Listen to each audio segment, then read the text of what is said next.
Yesterday, I heard from a mom who told me something I hear all the time. I bet you can relate. If I don't stay on him, nothing gets done. She checked the school portal. She knew which assignments were missing. She reminded him when it was time to start. She helped him find the worksheet. She sat nearby so he wouldn't drift away. And when he finished, she checked to make sure he turned it in. She wasn't trying to control him. Nah, she was just trying to keep him from failing. But here's what we figured out. Her son wasn't using a homework system. He was using his mom. She held the deadlines in her head. She decided when it was time to begin. She found the starting point. She noticed when he got off track. She remembered the last step. The assignment got done. So from the outside, it looked like the system worked. But the system was her. And that created a really painful cycle. The more she struggled, the more she watched. The more she watched, the less he had to notice for himself. Then she'd step away because she was exhausted. Who could blame her? Everything fell apart. And that seemed to prove that she needed to watch him even more. If this sounds familiar, I want you to hear this. You didn't cause the problem. You stepped in because your teen needed help. That's what caring parents do. But help can quietly turn into carrying. And if the whole system stays in your head, your teen can't learn how to carry it in theirs. This is where parents often think there's only two choices. Keep watching every move or back off and let your teen fail. Those aren't the only two choices. The answer isn't more control, and it isn't disappearing overnight. The answer is transfer. You take one small part of the system you've been holding and teach your teen how to hold it. Just one. Just one. Maybe they begin checking the portal the same time every night. Maybe they choose the first assignment before taking a break. Maybe they use a short checklist to make sure finished homework gets submitted on time. You don't hand over the whole thing at once. That's like taking the training wheels off before your child knows how to balance. You keep enough support in place for them to practice. Then, when that piece becomes more reliable, you hand over the next one.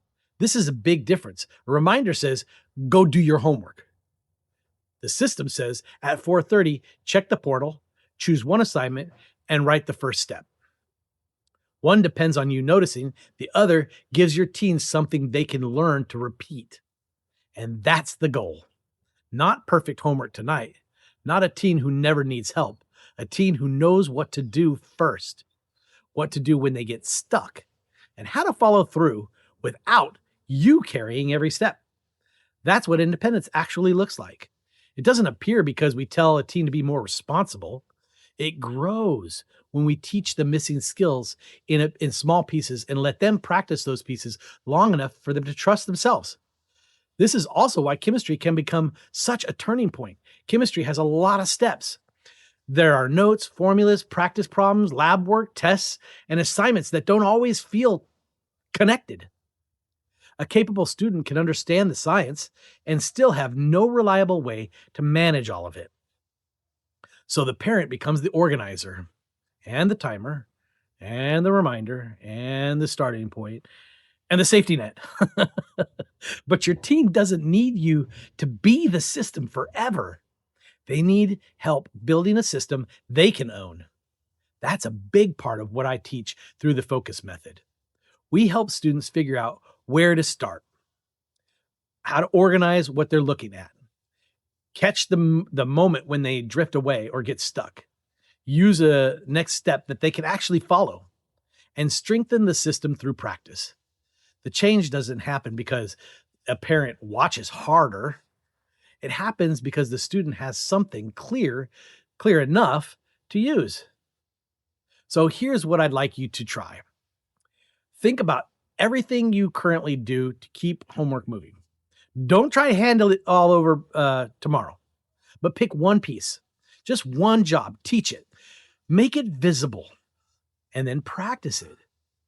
Then give your teen room to own it. You're not carrying less.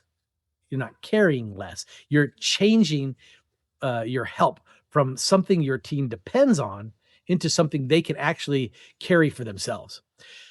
If homework falls apart when you step away, you've become the system. And that isn't reason to feel guilty. It's a clue. And once you can see it, you can begin moving the system out of your head and into your teen's hands.